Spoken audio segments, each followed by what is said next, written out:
নিজেরাই আল্লাহর রাস্তায় শাহাদাত বরণ করবে।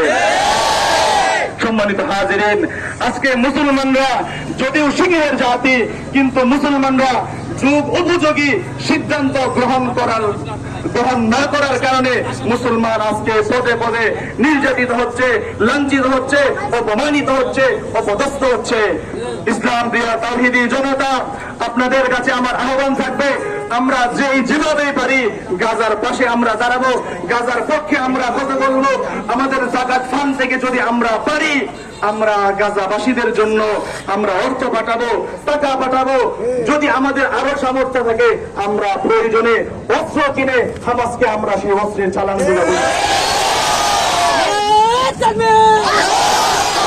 বিশ্ব মুসলিম অস্ত্র ধরো, ফিলিস্তিন স্বাধীন করো, ফিলিস্তিন স্বাধীন করো, বিশ্ব মুসলিম অস্ত্র ধরো, ফিলিস্তিন স্বাধীন করো, আমার ভাই শহীদ কেন জাতিসংঘ জবাব দেয়।